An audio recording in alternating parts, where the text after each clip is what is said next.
contrôle de ce moment, de le bénir encore et encore, Seigneur, de faire taire tout ce qui veut s'opposer à la manifestation de ta grâce et de ta gloire au milieu de nous, de sécher, Seigneur mon Dieu, tout ce qui va à l'encontre de la manifestation de ton esprit.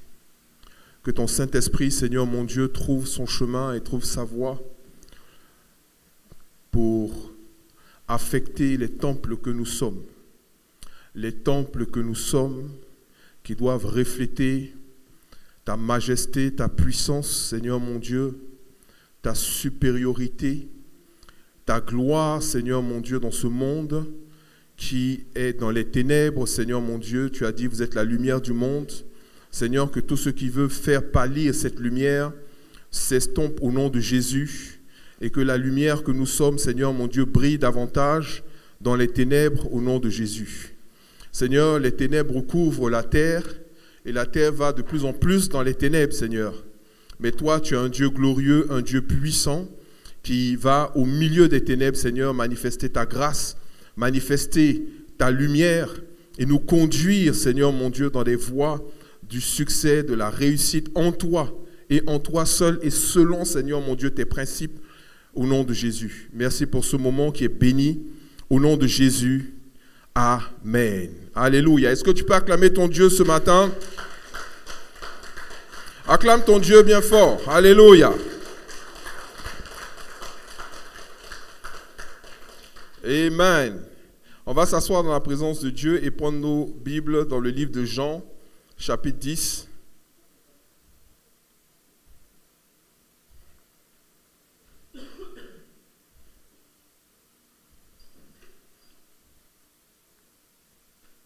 Jean chapitre 10, à partir du verset 25. On va terminer aujourd'hui la série sur la main de l'Éternel. On a eu vraiment plusieurs enseignements dessus, sur toute une série. Il est bien entendu qu'après, la suite logique, c'est les prières. Amen. Et pour pouvoir, et ça je l'ai souvent expliqué, entrer dans une certaine dimension d'efficacité dans la prière, il faut être dans une certaine dimension de connaissance de la parole de Dieu. Parce que quand bientôt on va prier pour comment activer la main de Dieu, par exemple, sur ses finances, par exemple, ou comment activer la main de Dieu dans son travail, ou comment activer la main de Dieu dans ses affaires, ou comment activer la main de Dieu, les déclinaisons sont extrêmement nombreuses. Il faut déjà savoir, quand tu fais référence à la main de Dieu, de quoi tu parles et quelles sont les règles qui régissent justement ces choses. Amen. Nous avons parlé de la puissance de la main de l'Éternel, nous avons parlé de la main de l'Éternel sur nous, nous avons parlé de la main de l'Éternel sur les élus de Dieu, sur les enfants de Dieu. Nous avons vu plusieurs messages sur, par exemple, dimanche passé, c'était le salut par la main de l'Éternel, mais nous avons beaucoup plus parlé en fait du Saint-Esprit et c'est normal. Vous savez pourquoi? Parce que la main de Dieu, c'est le Saint-Esprit. Mais en réalité, la main de Dieu, c'est une des manifestations de l'Esprit. Amen. Donc, c'est quelque chose que nous devons comprendre et au fur et à mesure que nous avons progressé dans les enseignements, c'est bien ce que nous avons vu. Nous prenons maintenant donc nos Bibles dans le livre de Jean, chapitre 10, versets 20, 25 à 30. La Bible dit ceci. Jésus leur répondit, « Je vous l'ai dit, et vous ne me croyez pas. Les œuvres que je fais au nom de mon Père rendent témoignage de moi. Mais vous ne croyez pas parce que vous n'êtes pas de mes brebis. Mes brebis entendent ma voix, je les connais, et elles me suivent. Je leur donne la vie éternelle, et elles ne périront jamais, et personne ne les ravira de ma main. Mon Père qui me les a donnés est plus grand que tous, et personne ne peut les ravir de la main de mon Père. » Donc il parle non seulement de sa main à lui, amen, il dit personne ne les ravira de ma main. Au verset 29, il dit mon Père qui me les a donnés. Donc il m'a donné des âmes, il m'a donné des vies, il m'a donné des brebis. Amen.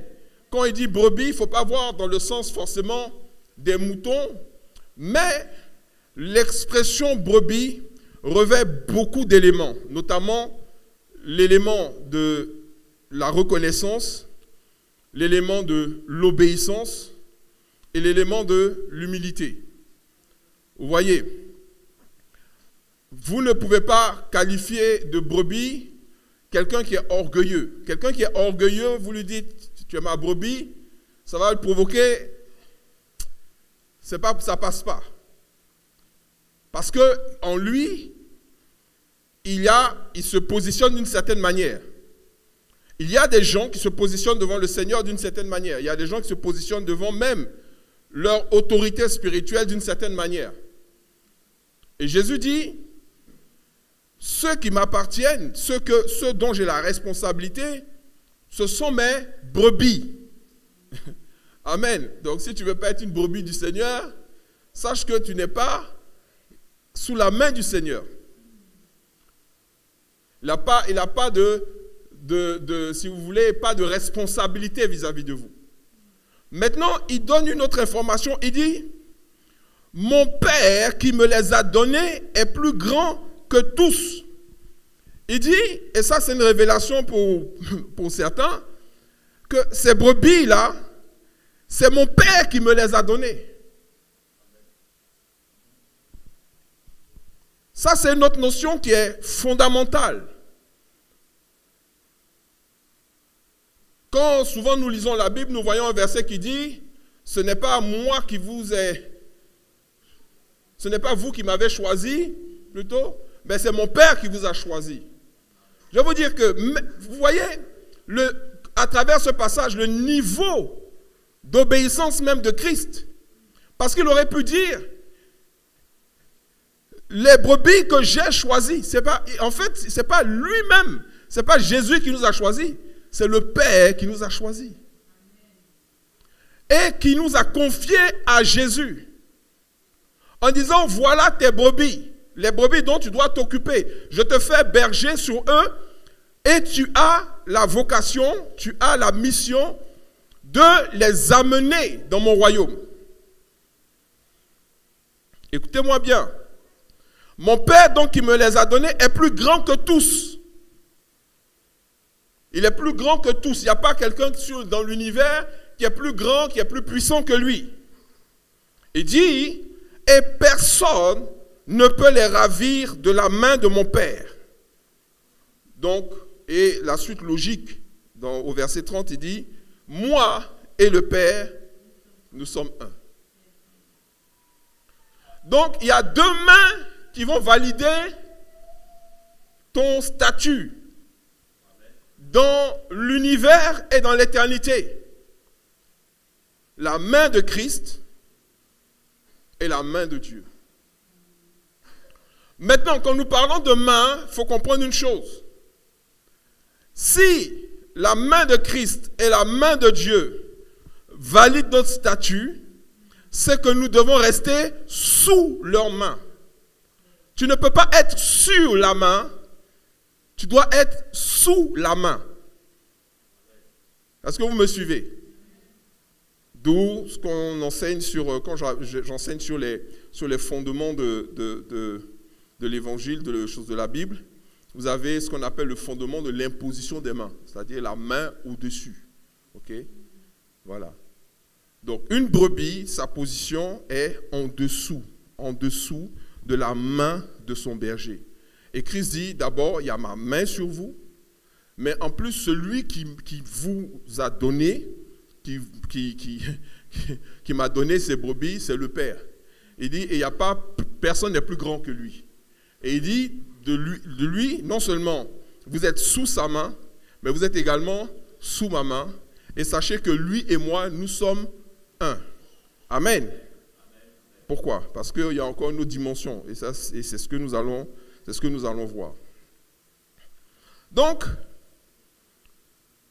encore une fois, puisque je l'enseignais longuement dans le message passé, si vous voulez revenir à la genèse de ce message, prenez le message précédent où je parle du salut par la main de l'Éternel. Ce sont les Juifs qui entourent Jésus et qui disent, jusqu'à quand nous tiendras-tu en suspense, jusqu'à quand tu vas tenir notre haleine? Dis-nous maintenant clairement si c'est toi le Christ. Dis-le nous franchement. Je vais vous dire une chose. Pourquoi est-ce qu'ils veulent savoir ça? Parce que tout Juif, tout Israélien sait que le Christ est celui par qui on passe pour être sauvé. Il est impossible d'être sauvé sans passer par le Christ. Vous savez, dans l'islam, personne ne va au ciel. Hein? Dans l'islam, dans la religion musulmane, qui t'explique, tout le monde va en enfer. D'abord. C'est de l'enfer que vous allez au ciel. Donc, un bon musulman, quand il va en enfer, il n'est pas surpris. Mais le moment où il sera surpris, c'est qu'il va comprendre qu'une fois qu'on est en enfer, on reste là-bas. Les catholiques aussi, ils ont inventé une théorie comme ça, ils appellent le purgatoire, parce que pour eux, c'est impossible. C'est-à-dire, eux, ils ont inventé un purgatoire du genre, quand tu vas aussi, pour un catholique, on pèse le bien, le mal, et puis on te donne une peine. Genre, tu vas faire 20 ans au purgatoire ou 100 ans au purgatoire, et après tu vas sortir. Je vais vous dire une chose. L'enfer n'est pas un endroit de transformation. L'enfer est un endroit, il dit là où il y a des pleurs et des graissements de dents. Il n'a pas dit là où les gens se repentent. Il y a un seul endroit dans l'univers où les gens se repentent, c'est sur la terre. Le seul endroit de transformation, c'est sur la terre. C'est pour ça que, je vais vous dire, un commerçant musulman, il peut avoir un chapelet dans sa main, habillé en boubou, réciter des sourates du matin jusqu'au soir. Et quand tu rentres dans sa boutique, tu entends même des messages en arabe et tout ça. Et puis, au moment où il doit peser tes tomates, ou il doit peser ce que tu achètes, il est capable de te truander et puis te donne, tu t'en vas. Ils n'ont aucun problème pour ça. Parce qu'ils savent que quel que soit le bien qu'ils vont faire, ils savent tous qu'ils vont aller en enfer. Quelqu'un qui connaît son Coran sait qu'il va aller en enfer.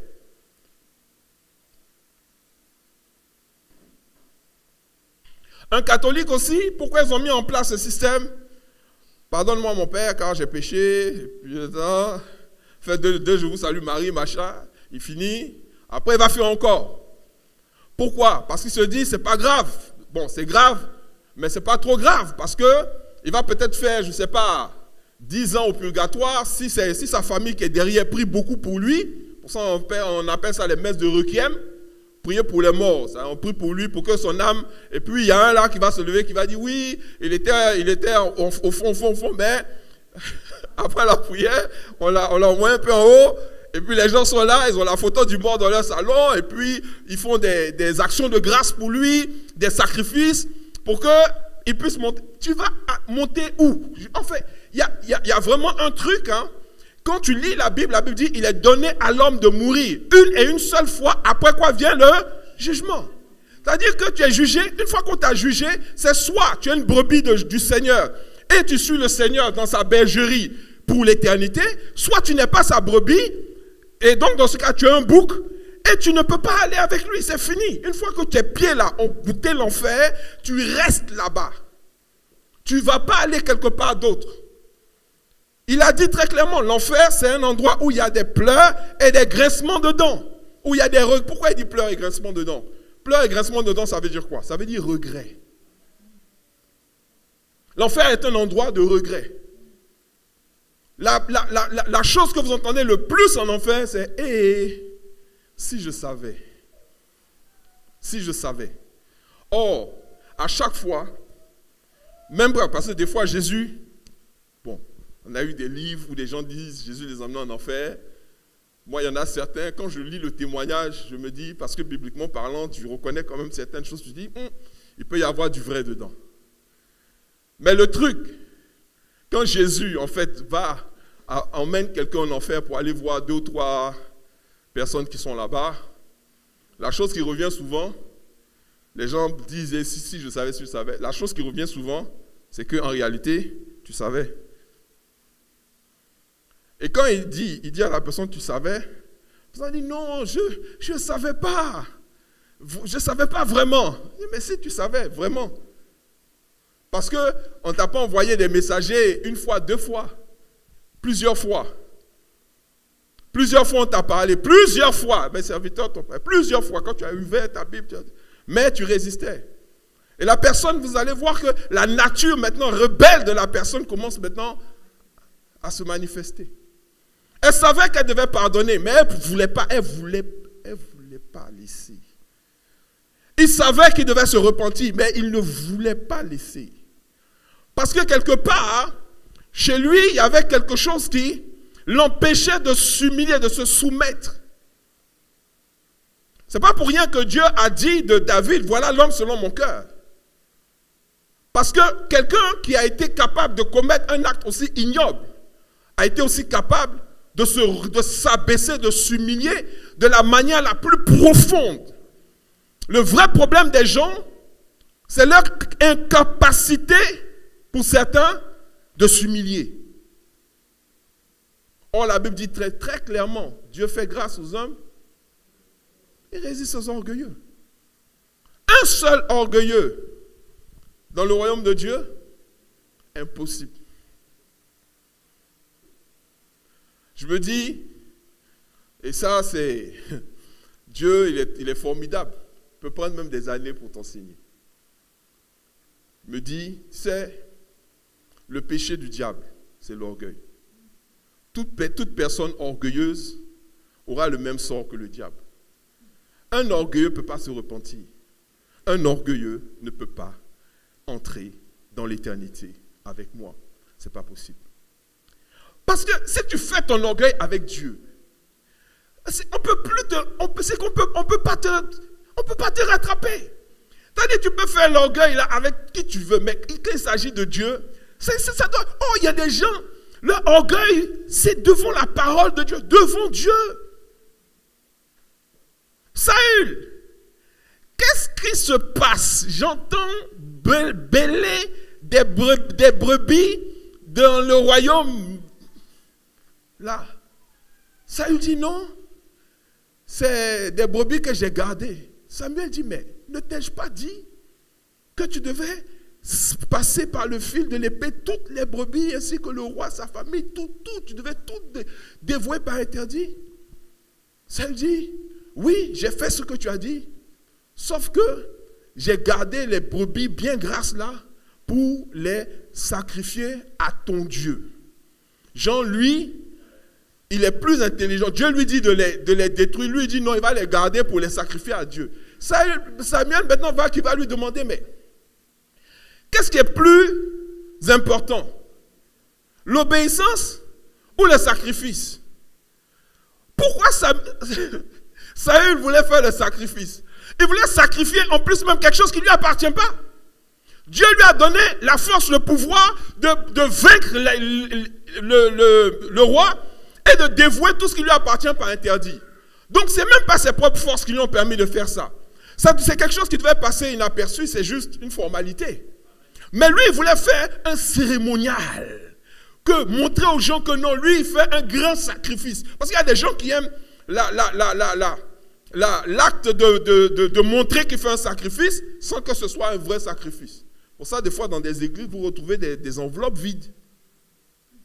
Ou bien des enveloppes avec du papier dedans. Tu vois l'enveloppe est gonflée comme ça. Le gars, il fait une offrande. Hein? Dans l'enveloppe, là, c'est du papier.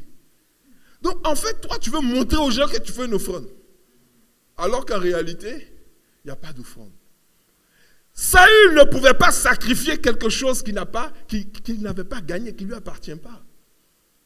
Mais il a voulu tout le cérémonial.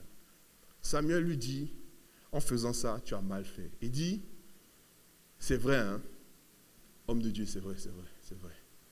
Mais pour la photo, c'est-à-dire que toi, tu viens de commettre un acte d'orgueil d'un certain niveau. Maintenant, on veut régler ton problème. C'est-à-dire, Saül, il aurait pu se repentir devant Dieu, devant le peuple. Ça lui a enlevé quoi? C'est Dieu, il n'était rien. Vous savez comment il est devenu roi? Il est devenu roi parce que son père a perdu 2 ânesses. Et son père l'a envoyé pour aller chercher les ânesses. C'est en allant chercher les ânesses qu'il a croisé Samuel. Et il a eu un bon réflexe. Il a dit, mais comment puis-je aller voir le prophète de l'Éternel sans une offrande? Donc là, en ce moment-là, il était petit à ses yeux. Mais il y a un moment où il y a un basculement des fois dans l'esprit des gens. Quand Dieu les élève, ils commencent maintenant à se voir grands. Tu étais petit, maintenant tu te vois grand. Mais tu peux te voir grand. Mais celui qui t'a élevé sera toujours plus grand que toi. Quand il s'est présenté devant Samuel, il se faisait petit, mais comme il est devenu roi. Donc Samuel a un char. Peut-être même Samuel n'a même pas de char. Il marche, il continue de marcher à pied. Lui, il a 10 chars. Samuel n'a pas, mais lui, donc il se voit plus grand que Samuel. Il pense que c'est lui qui va manager Samuel. Samuel lui dit, écoute, tu as mal agi vis-à-vis de Dieu, il faut que tu te repentes. Il dit, non, mais bon, pour la photo, il doit faire une photo pour publier sur Facebook ou bien sur Instagram. Fais comme si tu as accepté le sacrifice. Moi, je vais me prosterner, tu vas prier pour moi, tu vas me poser les mains, les photographes seront là, ils vont prendre les photos, on va publier. Comme ça, le peuple saura que Dieu est avec moi. Samuel dit, le simple fait même que tu aies pensé à ça, c'est-à-dire, tu ne veux pas te repentir, mais tu veux avoir l'apparence de la repentance. Sache que le royaume t'est déjà enlevé de dessus ta tête pour pouvoir le donner à quelqu'un d'autre, qui lui a le cœur selon Dieu. Mais toi, c'est fini. Pour vous montrer à quel point, dans son cœur, il était devenu grand, il attrape le manteau de Samuel. Samuel se retourne pour partir.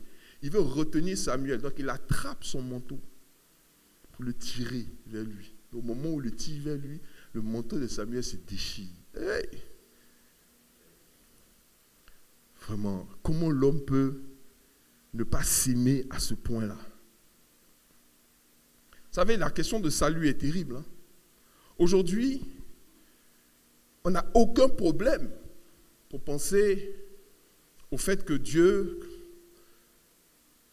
ait permis à David d'entrer dans son royaume.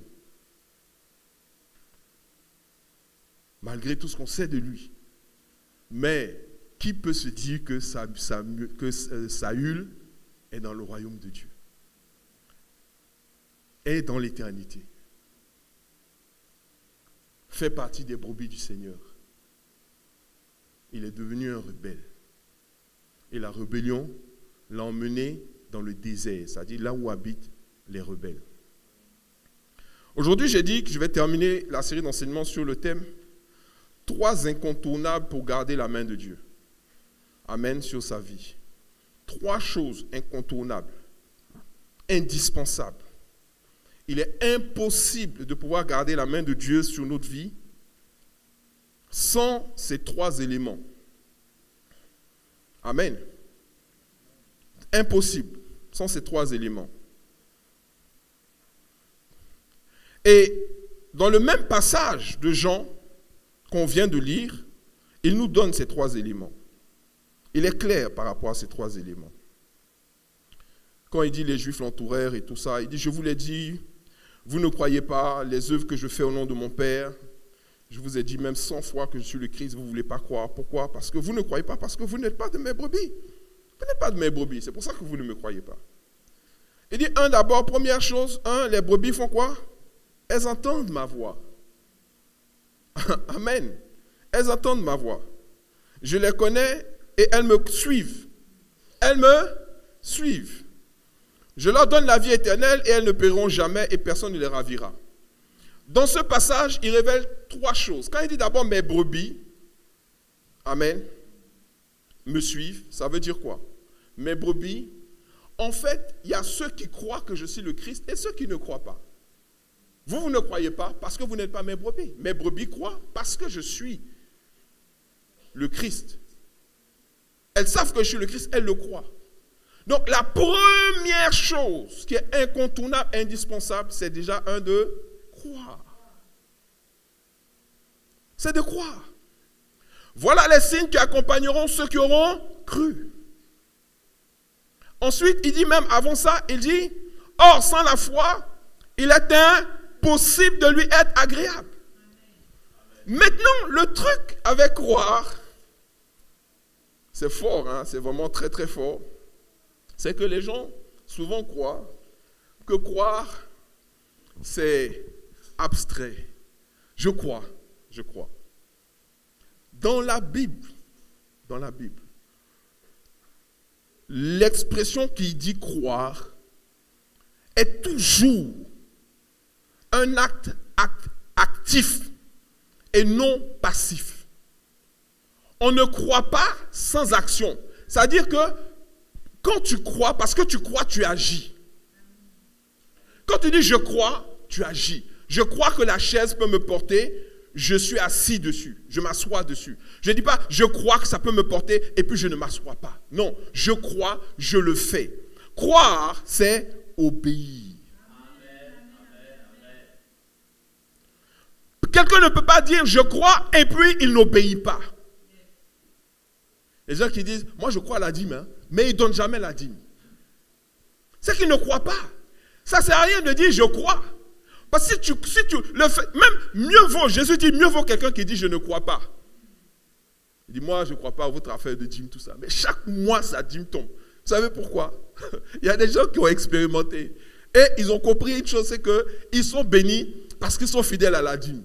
Donc, que ça monte, ça descend, ça varie, quel que soit sa dîme ne manque jamais.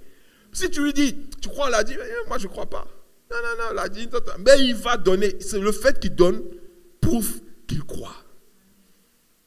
Or, celui qui dit, qui balance, je crois à la dîme, et puis il ne donne jamais la dîme, c'est qu'il ne croit pas. Il voit une paire de chaussures, il voit la dîme, vraiment, j'ai besoin de la paix pour aller travailler, puis si je ne vais pas travailler, comment je vais avoir le salaire qui va me permettre de donner la dîme? Donc, ce mois-ci, là, il faut que j'achète la paix, comme ça, le mois prochain, je vais donner la dîme. Donc, ce mois-ci, là, c'est la paix. Mais, le mois qui suit, ouais, mais il me faut un nouveau costume au moins. Donc, chaque fois, il va trouver une excuse. Le but, c'est de ne pas agir. Le fait de ne pas agir prouve qu'il ne croit pas. Vous voulez des versets? Il y a des versets. Jean, chapitre 15, verset 10. Jean, chapitre 15, verset 10. On va lire ensuite Jean 14. Lisons Jean 14, verset 15. On va aller plus vite. Jean 14, 15. Jésus dit quoi? Si vous m'aimez, il dit quoi? Gardez mes commandements. Amen. Si vous m'aimez, gardez mes commandements. Ça veut dire quoi? Nous, quand on voit garder mes commandements, on pense que non, il faut attraper ça, garder ça dans un tiroir. Non. Garder mes commandements, ça veut dire obéissez à mes commandements. C'est ce que dit la version parole de vie. Gardez mes commandements, c'est obéissez. Il dit quoi? Si vous m'aimez, obéissez. Donc quand tu dis je suis une brebis, la brebis, elle fait quoi? Elle obéit. Tu ne peux pas dire je suis une brebis du Seigneur et quand le berger te dit passe à gauche, toi tu vas à droite. Passe à droite, toi tu vas à gauche. Venez brouter ici, tu dis non, l'herbe est plus verte là-bas. C'est lui qui t'emmène là où il doit t'emmener. Est-ce que vous me suivez? Si vous m'aimez, il y a une condition, si vous m'aimez, faites quoi? Gardez mes commandements, obéissez à mes commandements. Verset 21, il dit, celui qui a mes commandements et qui les garde, je pense que le fait de dire garder là, ça a trop perturbé les gens. Ils pensent que garder... il y a un groupe de juifs. Moi, je les croisais souvent, même à l'aéroport. C'est-à-dire quand ils doivent prier, ils attachent des petits trucs à leur coude, sur leur front, sur leurs pieds. C'est des morceaux de la Torah, avec des lanières. Ils attachent ça comme ça. Et puis maintenant, il fait sa prière. Tu lui demandes, mais c'est quoi ça? Il dit, non, c'est les commandements de Dieu. Donc, lui, il attache ça sur lui, mais tu fais quoi? Non, je garde. C'est comme ça, il garde les commandements. Oui, mais tu gardes comment? Dieu dit la loi, là. Il va écrire ça sur notre cœur. Ce n'est pas sur nos poignets, sur nos têtes, sur notre front, sur nos genoux et tout ça. Les gens, eux, pour garder les commandements, tu donnes une place de choix dans ton salon. Il y a des gens, tu viens chez eux, mais oh my God, eux, ils sont les meilleurs amis de Dieu. Hein? Ils ont de ces Bibles-là, ils achètent ça à Jérusalem. Non, la Bible, là, je l'ai achetée à Jérusalem. Quand quelqu'un veut toucher, non, c'est une Bible sacrée. Touche pas comme ça, il faut laver ses mains d'abord. Mais Dieu, mon frère, c'est-à-dire, c'est ce qui est dedans qui est important. Est-ce que tu fais ce qui est dedans? Ce n'est pas le fait d'avoir la Bible qui est ouverte comme ça, on dit tranche dorée. Il y a des gens, quand ils viennent, on a une librairie chrétienne, ils vendent beaucoup de Bibles. Il y a des gens, je veux une Bible de collection avec les tranches dorées. Mais quand les tranches sont dorées, là, toi-même, tu n'as pas envie de lire la Bible. Tellement, c'est des Bibles qui coûtent cher. Tu n'as pas envie de gâter la Bible. Mieux vaut quelqu'un qui va venir acheter une Bible à 1500 et puis qui va avec des crayons de couleur, souligner, enrouler, voilà ce à quoi je dois obéir et ce que je dois faire, que la personne qui achète la plus belle Bible. Il y a des Bibles qui coûtent vraiment très cher et qui ne va jamais la lire pour la mettre en pratique. Verset 21, il dit quoi? Si quelqu'un connaît mes commandements et leur obéit, j'ai pris parole de vie. Si quelqu'un connaît mes commandements et leur obéit, qu'est-ce qu'il dit? Je ne sais pas si quelqu'un a pris la même version que moi. Il dit quoi? Parole de vie, 2017. C'est un français qui est plus courant. Jean 14, 21. Je vous laisse le temps de trouver rapidement, même ceux qui sont sur Internet. Prenez des fois, switcher un peu les versions pour avoir une compréhension un peu plus accurate. Quelqu'un a trouvé? Jean 14, 21, c'est bon?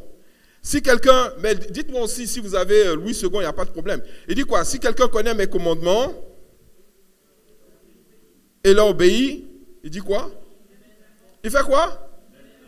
Il m'aime vraiment. Il m'aime vraiment. Parce qu'il y a des gens qui aiment, mais ce n'est pas vraiment. Il aime en phase, quand ça l'arrange. Quand ça ne l'arrange pas, il n'aime plus. Mais il dit, si quelqu'un connaît mes commandements et leur obéit, il fait quoi? Il m'aime vraiment. Ce n'est plus un hypocrite, ce n'est plus un menteur, il m'aime vraiment. Il dit, mon Père aimera celui qui m'aime. Et moi aussi, j'aimerai celui qui m'aime. Et je me montrerai à lui. C'est là que maintenant, la vraie relation berger-brebis s'établit. Elle s'établit dans quoi? Dans l'obéissance. Ça ne sert à rien de dire je suis une brebis du Seigneur et tu n'obéis pas au commandement du Seigneur. Touche ton voisin, dis-lui obéis. Je vais lire ça dans Louis II parce que c'est la version que certains, pour eux, c'est... Il n'y a que ça. Celui qui a mes commandements et qui les garde, c'est vrai que ça les arrange. Moi, je garde les commandements. J'ai ça dans mon tiroir. J'ai une version dans mon bureau. Et surtout quand je voyage, j'ai toujours une Bible dans mes bagages, sur moi. Toujours. Toujours. Là, ils ne voyagent pas sans leur Bible. Hein. C'est-à-dire, de toute l'année, il n'ouvre jamais sa Bible. Mais quand il doit voyager, ouais, ma Bible. Et les enfants, vous n'avez pas vu ma Bible quelque part? Parce que l'avion ne peut pas décoller sans qu'il ait sa Bible sur lui. Bizarrement, au décollage, tu vois beaucoup de gens qui prient. Hein? Mais à l'arrivée, là, peut-être tu vas voir une seule personne. Mais pourquoi l'homme même est comme ça? Il prie pour le décollage. Seigneur, bénis le voyage. Peut bien que j'arrive à bas en sécurité, tout ça. Quand l'avion atterrit maintenant, il ne dit pas merci Seigneur pour le voyage, tout ça. Ils sont même pressés. Et puis il y a des comportements bizarres, quoi. C'est-à-dire l'avion vient d'atterrir. Dès que l'avion s'arrête, Tout le monde enlève sa ceinture et puis ils sont là, ils sont arrêtés. Ils veulent tout sortir. Genre, vous n'allez pas attendre qu'on ouvre la porte d'abord, que les bagages puissent transiter, tout ça. Les gens sont pressés comme ça de sortir de l'avion. Oh, Seigneur. C'est humain. C'est celui, il dit donc, celui qui a mes commandements et qui les garde, c'est celui qui m'aime. Louis II, c'est lui qui m'aime. Ce n'est pas celui qui dit, Seigneur, je t'aime. Mais c'est celui qui a mes commandements et qui les garde. C'est lui qui m'aime. Et celui qui m'aime sera aimé de mon Père. Je l'aimerai et je me ferai connaître à lui. C'est pour ça qu'il dit,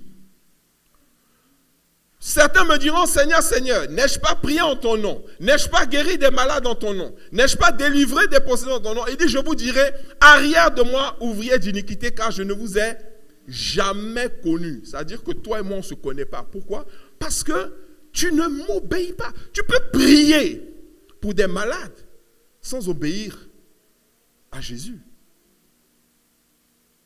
Pour certains, c'est paradoxal.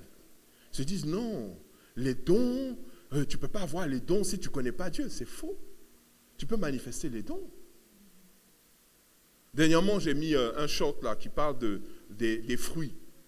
J'en parlais dimanche, j'ai pris un extrait, j'ai mis les fruits. N'apparaissent pas, ils se cultivent. Et il y a un gars qui a mis un commentaire, je vais lui répondre après. Il a mis un commentaire, il dit, mais ça veut dire que donc pour les dons spirituels, alors, ça ne vient pas par la prière. Mais qui t'a parlé des dons? On te parle de fruits. C'est pas pourquoi il y a des gens qui comprennent toujours à gauche. C'est-à-dire que il y a l'onction. L'onction, ce n'est pas un fruit. L'onction, c'est un don. Amen. Mais les fruits, là, ça se cultive. L'onction n'a aucune indication ne donne aucune indication sur ton intimité avec Dieu. Mais là où on va voir ton intimité et la capacité à Dieu de travailler dans ta vie, c'est dans la manifestation des fruits. C'est pour ça qu'il a dit, vous les reconnaîtrez à leurs fruits. Il n'a pas dit, vous allez les reconnaître à leur onction. Les plus grands champions des sectes, ceux qui créent les sectes, des sectes, sont suivis par des milliers de personnes. Il y a des grosses sectes, il y a des sectes terribles en Corée, tout ça, ils ont l'onction. Mais ce qu'ils font de cette onction montre qu'il n'y a pas le fruit. Donc ne confondons pas. Tu peux manifester des dons et ne pas être une brebis du Seigneur. On va accélérer. Jean 10, on a déjà lu de toute façon Jean 10, 26. Donc, incontournable, indispensable, c'est croire. Mais croire, pas dans le sens de croire, oui, je crois, oui, je crois, non, je crois, je confesse que, je déclare, je commande. Non, c'est croire dans le sens d'obéir. Obéir. Amen. Dis à ton voisin, obéir. Deuxièmement, je ne sais pas si on devait mettre le premier avant ou le deuxième avant, parce que les trois viennent en fait en paquet. C'est entendre sa voix. Alléluia. Entendre sa voix. Il le dit, on retourne dans Jean 10. Si tu n'entends pas la voix de Dieu, faut naître de nouveau. Amen. Faut naître de nouveau.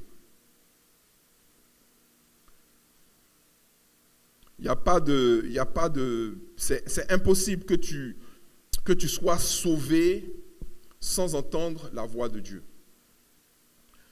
Il dit, et on l'a déjà lu, au verset 25, Jésus leur répondit, je vous l'ai dit, je suis le Messie et vous ne me croyez pas. Les œuvres que je fais au nom de mon Père rendent témoignage de moi. Mais vous ne croyez pas parce que vous n'êtes pas de mes brebis. Il dit quoi? Mes brebis font quoi? Entendent ma voix. Mes brebis entendent ma voix. Donc si tu n'entends pas la voix du Seigneur, c'est que tu n'es pas sa brebis. Je les connais et elles me suivent. Je les connais et elles me suivent. Mes brebis entendent ma voix. Il y a qui disent, mais comment est-ce qu'on entend la voix du Seigneur? comment on entend la voix du Seigneur? Il y en a qui en font un mystère. Il y a aussi des fois de la séduction par rapport à ça. Parce que, quand par exemple quelqu'un va te dire, oui, tu es né le 17 avril 1975, c'est ça? Oui, c'est Dieu qui m'a dit. Alléluia, oh, merci Seigneur. C'est écrit sur ta carte d'identité. Des fois, si on va sur Instagram, on peut trouver ta date si tu as renseigné, ou même sur Google. Ce n'est pas parce que quelqu'un te donne une information que c'est la voix de Dieu.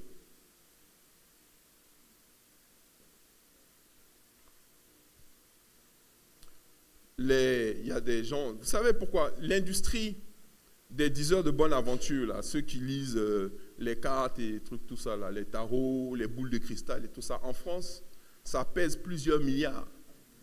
Pensez que les gens les appellent, ça dure, je ne sais pas combien en une minute, tu peux dépenser 10 euros ou 20 euros. Les gens payent très très cher pour les écouter. Vous pensez que c'est parce qu'ils racontent des bêtises? Ils sont très forts dedans. Ils vont même t'expliquer que quand tu avais 8 ans, ta soeur t'a donné un petit caillou que tu as caché sous ton lit. Ah, non, ça c'est Dieu qui t'a dit. Non, ça c'est Dieu qui t'a dit ça. Personne ne peut être au courant. Vous pensez que le diable, là, il peut te donner des informations. L'information n'est pas la voix de Dieu. L'information n'est pas la voix de Dieu. Sinon, dans ce cas-là, c'est que Google est devenu Dieu maintenant. Puisque quand tu as besoin d'une information, tu vas sur Google. N'est-ce pas? Google te dit tout. Tu veux connaître la superficie d'un pays, tu veux savoir qui est telle personne. Google. Donc, Google est Dieu alors. L'information n'est pas la voix de Dieu. Mais tu peux taper sur Google tout ce que tu veux. Google ne va jamais te dire qu'est-ce que tu dois changer dans ta vie qui met une distance entre toi et Dieu. Google ne va pas dire il y a quelque chose là qui crée une distance entre toi et Dieu. C'est parce que jamais la voix de Dieu va te révéler ce qui va te permettre d'être dans une plus grande intimité avec Dieu. La voix de Dieu va te parler déjà de toi, toi-même, avant de te parler des autres. Est-ce que vous m'entendez? Et il dit, mes brebis entendent ma voix. Parce qu'un berger parle à sa brebis. Il veut son bien-être. Il veut que sa brebis soit heureuse. Qu'elle ait la vie et qu'elle soit dans l'abondance. Donc la voix de l'Éternel, je t'assure, si tu n'es pas repentant et dans une position d'humilité, très rapidement, tu vas vouloir que cette voix-là arrête de te parler. Tu vas dire, c'est trop maintenant. C'est quoi ça là? Mais j'ai déjà pardonné. C'est bon maintenant. Dis non, appelle-la. Mais non, ça c'est trop. Moi j'ai pardonné, ça n'a qu'à rester comme ça. Mais un moment, c'est bon, laisse-moi tranquille. Parce que la voix de l'Éternel va toujours te parler de choses qui sont de l'ordre de ton intimité avec Dieu. Alors que certaines voix, les voix qu'on aime bien entendre, tu auras un immeuble. On va te donner un appartement. On va te donner, tu vas découvrir 1 million sur ton compte en banque. Ah, alléluia, tu es déjà content. Mais ça, des fois ça marche, des fois ça ne marche pas. Hein? Plus souvent, des fois même ça ne marche pas, mais bon. Comme tu veux tellement y croire, tu crois jusqu'à 20 ans après, on dit, mais c'est venu? Non, ce n'est pas encore venu. Mais c'est à ça que tu choisis de croire. Mais moi, je te pose une question. Tu as un immeuble. C'est ça qui va te faire entrer dans le royaume de Dieu? Dieu dit, toutes ces choses-là, mon Père sait que vous en avez besoin. Il sait déjà que vous en avez besoin. Mais ce n'est pas sa priorité. Sa priorité, c'est votre âme. Car que donnerez-vous en échange de votre âme? Plus important. On continue. premièrement, croire. Deuxièmement, entendre sa voix. Amen. Deux choses pour entendre sa voix. Et ça revient de toutes les façons après. Je vous dis, tout est imbriqué. Quels sont les deux principaux éléments qui te permettront d'entendre la voix de Christ? Premièrement, connaître la parole de Dieu. C'est pour ça qu'on étudie la parole. Tu étudies la parole. Étudier la parole va te permettre de pouvoir, pas forcément entendre, parce que ce n'est pas extrapolation qu'on parle d'entendre. Sinon, étudier la parole de Dieu te permet de discerner. Est-ce que vous me suivez? Donc, les personnes qui disent qu'ils entendent Dieu, ils entendent beaucoup Dieu, mais quand tu leur parles de la Bible, non, moi, ces trucs-là, je ne suis pas trop fort dedans, je n'aime pas lire, je ne lis pas, je ne connais pas, il ne connaît pas les versets, il ne connaît pas ci, il ne connaît pas ça. Et ça pose un problème. Parce que le problème, c'est aussi de pouvoir discerner. Parce qu'il n'y a pas que Dieu qui te parle. Il y a aussi le diable aussi qui parle. Et il y a la chair aussi qui parle. Et très souvent, chez beaucoup de personnes, c'est leur chair qui parle. Or, en fait, en réalité, il n'y a que deux personnes qui parlent. Il y a soit Dieu, soit le diable. Le diable, il aime beaucoup passer par la chair. Quand vous prenez, par exemple, l'exemple de Pierre. Jésus dit aux disciples, écoutez, dans quelques jours, on va m'attraper, on va me crucifier. Mais avant ça, il leur pose la question, qui dites-vous que je suis? Et puis les gens disent, non, tu es la réincarnation du prophète Élie. D'autres disent, non, tu es telle personne. Pierre dit, tu es le Christ, le Fils du Dieu vivant. Jésus dit à Pierre, Pierre, tu es béni, car ce ne sont ni la chair, ni le sang qui t'ont révélé ces choses-là. Ça veut dire que c'est mon Père. Tu as entendu la voix de Dieu. C'est Dieu qui a dit, c'est mon Fils. Il a entendu. Maintenant, Jésus continue et il dit, on va me crucifier. Bientôt, on va m'arrêter, on va me juger, me condamner, me battre et m'emmener à la croix. Et le même Pierre, le même, qui dit, il ne t'arrivera rien de ce que tu dis. Jésus lui dit, à lui, le même Pierre, arrière de moi Satan, car ce ne sont pas les pensées de Dieu, mais ce sont les pensées des hommes. Moi, je ne pense pas que Pierre a entendu le diable, il sait que c'est le diable. Je pense que Pierre a eu de la tristesse d'entendre qu'on va crucifier Christ. Et il dit, ce sont ces émotions qui ont parlé. Non, il ne va rien t'arriver de ce que tu dis. Il y a des gens qui te donnent des paroles par émotion. Par émotion. Mais ce n'est pas parce que ce sont des émotions que ça vient de Dieu. C'est la connaissance de la parole qui va t'amener à faire ce qu'on appelle le discernement. Et si Pierre connaissait la parole à ce moment-là, s'il avait vraiment pris en considération les enseignements de Christ, il allait comprendre que la crucifixion de Christ était obligatoire pour le salut des hommes, pour le salut de l'humanité. Donc il n'allait pas aller à l'encontre de ça. Mais vous voyez, il voit le salut de l'humanité, mais ses émotions sont capables de brouiller même tout le plan de Dieu pour qu'il puisse maintenant annoncer ce que lui, il veut. Parce que ses émotions ont parlé plus fort que la voix de l'Éternel. Donc, il faut faire très attention à ça. Il faut connaître la parole de Dieu. Deuxièmement, pour entendre la voix de Dieu, il faut être humble aussi. Là encore, l'humilité joue. Très important. Parce que si tu n'es pas humble, c'est la même chose. C'est-à-dire, tu vas te placer. L'humilité nous permet de nous placer en dessous. L'orgueil nous met au-dessus. Même dans la déclaration, Pierre a été un peu orgueilleux. Il aurait pu dire, moi je ne souhaite pas qu'il aille à la croix, mais si c'est la volonté de Dieu, il dit, Seigneur, il aurait pu dire, vraiment Seigneur, est-ce que c'est obligé que tu ailles à la croix? Mais si c'est la volonté de Dieu, ainsi soit-il. Jésus allait dire, tu es béni. Là, il l'encourageait. Mais c'était une rébellion. Il ne savait pas, mais c'était une sorte de rébellion.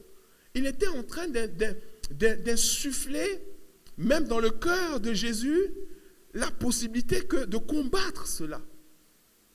Et même à un moment, Jésus a dit, mais si cette coupe pouvait s'éloigner de moi. Et puis il a eu ce sursaut en disant, non, mais qu'il me soit fait par-dessus tout, selon ta volonté. Voyez encore l'humilité. Amen. Troisièmement, et c'est le dernier. Donc, 3 incontournables pour garder la main de Dieu sur sa vie. Premièrement, croire, donc obéir. Deuxièmement, entendre sa voix, qui en réalité qui est la voix de l'Esprit. Amen.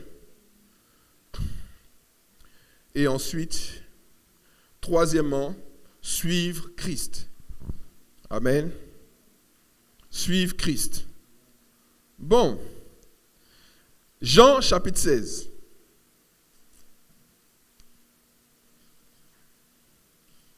Verset 13.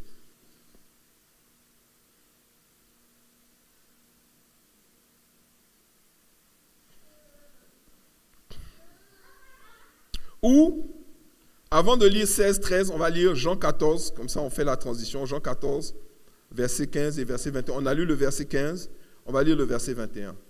Au verset 15, c'est là qu'il dit, si vous m'aimez, gardez mes commandements. Et moi, il dit au verset 16, qu'est-ce qu'il dit? Et moi, je prierai le Père. Et il fera quoi?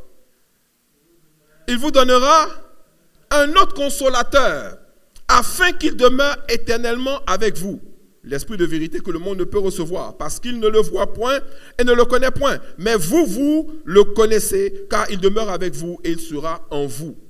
Je ne vous laisserai pas orphelin, je viendrai à vous encore un peu de temps, et le monde ne me verra plus. Mais vous, vous me verrez, car je vis, et vous vivrez aussi.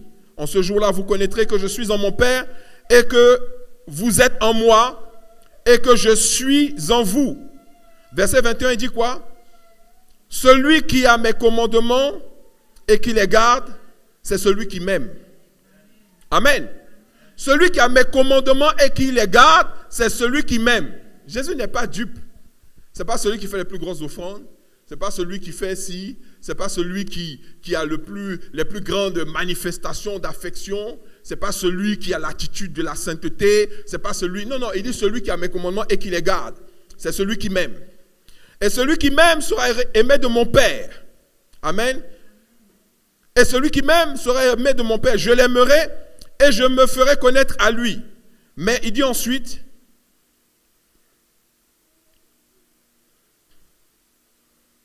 verset 23, si quelqu'un m'aime, il gardera ma parole. Et mon Père l'aimera. Nous viendrons à lui. Amen. Nous viendrons à lui et quoi?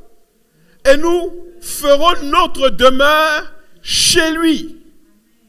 Verset 24. Celui qui ne m'aime pas ne garde point mes paroles. Et les paroles que vous entendez,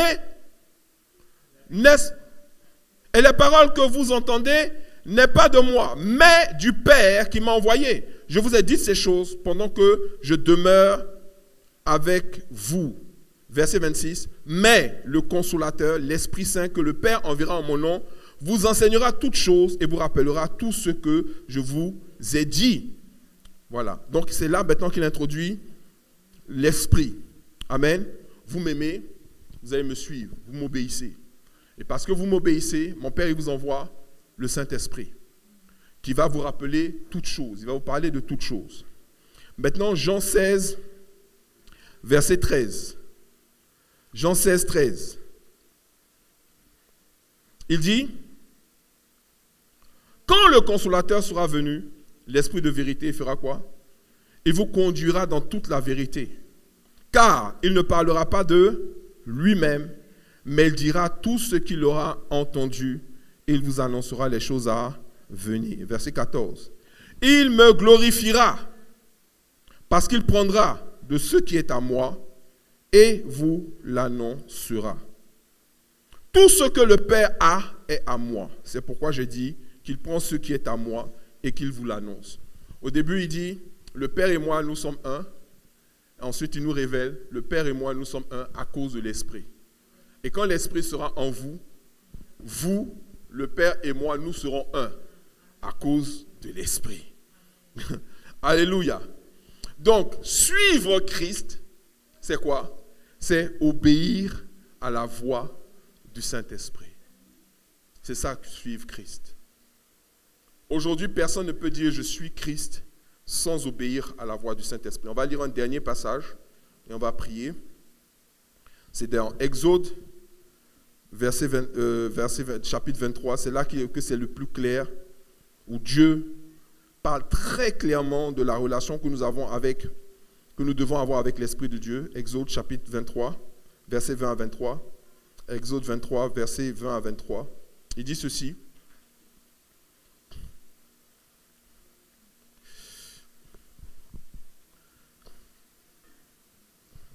Vous savez, on a tous ce passage dans le psaume 91 où il dit j'ordonnerai à mes anges de vous garder, à vous garder dans leurs mains de peur que votre pied ne heurte une pierre. Et quand on parle de la main, très souvent on pense que c'est forcément un ange. Mais il faut comprendre que dans la Bible, l'expression ange veut dire messager. Un ange, c'est un messager. Donc, quand Dieu envoie quelqu'un vers une autre personne, cette personne qu'il envoie est un ange. C'est pour ça que Paul a dit exercer l'hospitalité, parce qu'en exerçant l'hospitalité, certains ont reçu des anges sans le savoir. Un ange, la première définition de ange, ce n'est pas un être esprit qui vole et ce genre de trucs. Parce qu'il y a des gens qui ont rencontré des anges. Mais l'ange qu'ils rencontrent, très souvent, l'ange vient et dit sois béni, j'ai un message de la part de l'Éternel. Et la personne lui parle. Ça peut être un envoyé, ça peut être un prédicateur, ça peut être un prophète, ça peut être l'esprit. Donc l'ange, dans sa première fonction, c'est un messager. Donc, des fois dans la Bible, tu peux voir également le Saint-Esprit peut être présenté comme un ange. Est-ce que vous me suivez? C'est comme ça qu'il faut comprendre dans Exode 23. Dans Exode 23, il dit ceci, verset 20. Il dit, « Voici, j'envoie un ange devant toi. » J'envoie un ange devant toi. Pour faire quoi? Pour te protéger en chemin et pour te faire arriver au lieu que j'ai préparé. Donc, pense le lieu que j'ai préparé, c'est le royaume de Dieu. Certains pensent que ça, c'est pour nous, c'est le royaume de Dieu. Pour le peuple d'Israël, c'est Canaan. Tiens-toi sur tes gardes en sa présence. Et fais quoi? Écoute sa voix. Écoute sa voix. Ne lui résiste point. Pourquoi? Parce qu'il ne pardonnera pas vos péchés, car mon nom est en lui. Donc c'est là que tu vois qu'il ne s'agit pas d'un ange lambda, qu'il s'agit du Saint-Esprit. Parce qu'il n'y a que le Saint-Esprit contre qui on peut pécher et ça ne nous est pas pardonné. Donc le Saint-Esprit peut te parler. N'appelle pas telle personne, ne va pas à tel endroit, ne fais pas ci, ne fais pas ça. Reste là, fais ceci, fais cela. Le Saint-Esprit te parle. Il dit quoi? Verset 22. Mais si tu écoutes sa voix, et si tu fais tout ce que je te dirai, tu vois. Il dit tu écoutes sa voix. Mais quand tu écoutes sa voix, qu'est-ce que tu fais? Tu fais tout ce que je te dis. En écoutant la voix de l'Esprit, tu fais ce que moi, Dieu, je te dis. Amen. Et si tu fais tout ce que je te dirai, il dit quoi? Je serai l'ennemi de tes ennemis et l'adversaire de tes adversaires.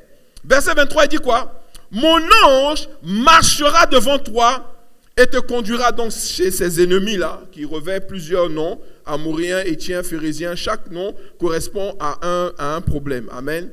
Et ensuite, il dit au verset 24, tu ne te prosterneras point devant leur Dieu.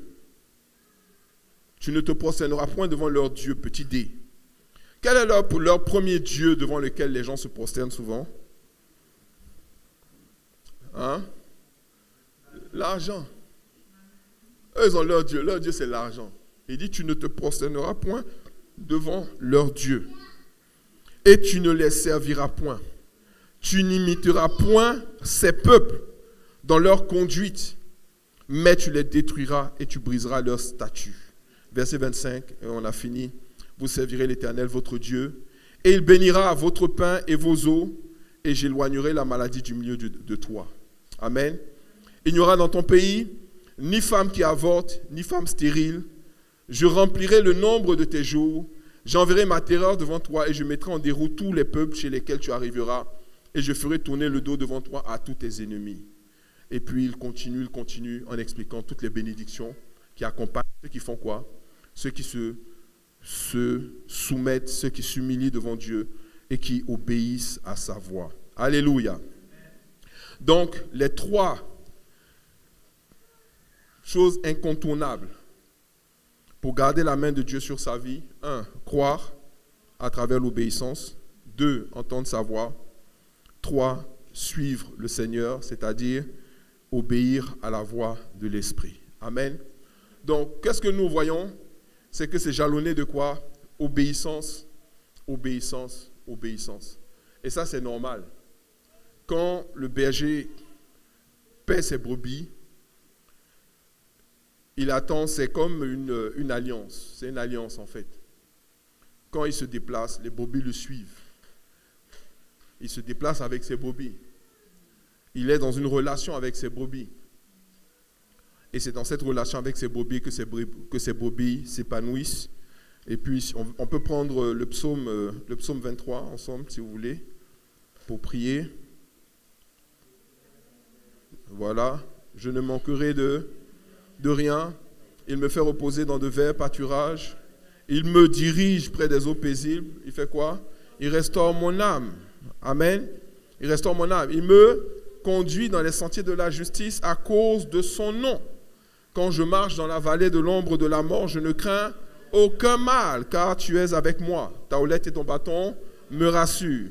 Tu dresses devant moi une table, en face de mes adversaires. Tu oins d'huile ma tête et ma coupe déborde. Oui, le bonheur et la grâce m'accompagneront tous les jours de ma vie.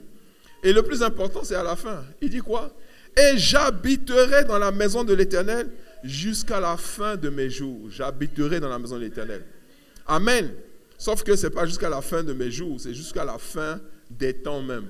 Jusqu'à la fin des temps. Voilà la promesse de l'Éternel pour nous. Alléluia. On va se lever, on va prier le Seigneur. Alléluia. On va se lever, on va prier le Seigneur. Alléluia. Merci Jésus. Merci Jésus. Tu vas prier ton Dieu ce matin. Tu vas lui renouveler ton engagement d'être une brebis du Seigneur.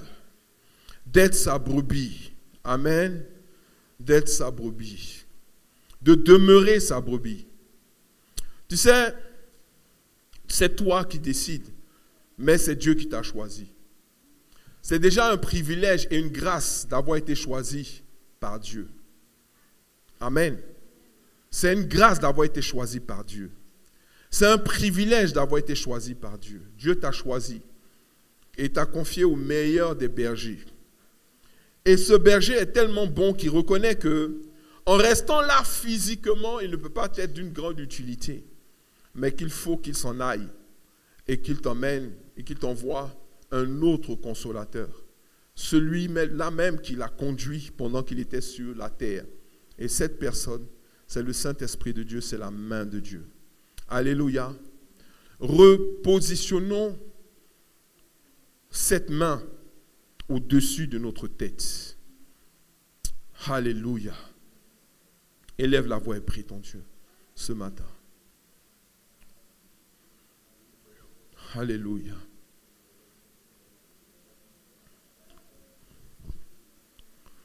Si tu veux te repentir, tu as à cœur de te repentir. Si tu sens que tu dois te repentir, si tu sais que tu t'es éloigné de lui, le Saint-Esprit de Dieu, la main de Dieu. Alléluia.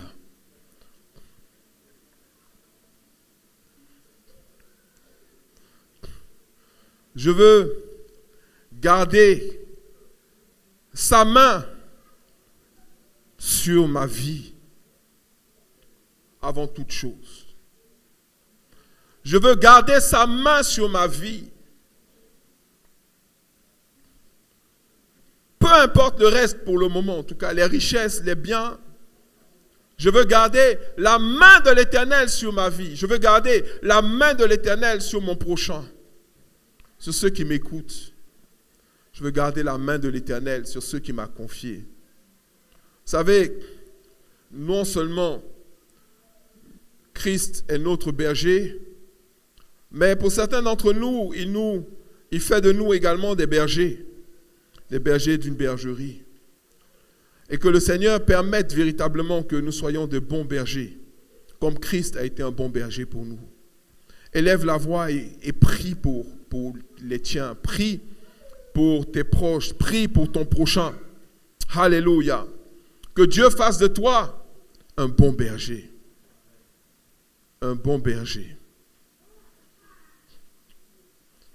Alléluia. Alléluia. Alléluia. Maintenant, Seigneur, voici mon cœur que j'étale devant toi. Voici le cœur de chacun d'entre nous que nous mettons devant toi, devant ton trône de grâce. Et nous te demandons, Seigneur mon Dieu, et nous te disons, Seigneur, oui, Père, nous sommes prêts à nous humilier devant toi. Alléluia. Nous nous humilions devant toi. Nous mettons l'orgueil loin de ce lieu au nom de Jésus. Sous toutes ses formes. Nous renonçons à l'orgueil sous toutes ses formes. Nous refusons l'orgueil sous toutes ses formes. Et nous déclarons, Seigneur mon Dieu, que nous sommes humbles devant toi pour pouvoir nous soumettre à ta direction et pour pouvoir t'obéir jusqu'au bout. Alléluia. Tu n'es pas de ceux qui n'obéissent que lorsque ça les arrange. Voilà ce que je reçois dans mon cœur pour toi. Tu n'es pas de ceux qui n'obéissent que lorsque ça les arrange. Tu n'es pas de ceux qui n'obéissent que lorsque ça leur permet de bien se faire voir. Tu n'es pas de ceux qui n'obéissent que lorsqu'ils en tirent ou en retirent un certain profit, dit l'Éternel. Tu es de ceux qui obéissent, quand bien même ça leur coûte. Alléluia.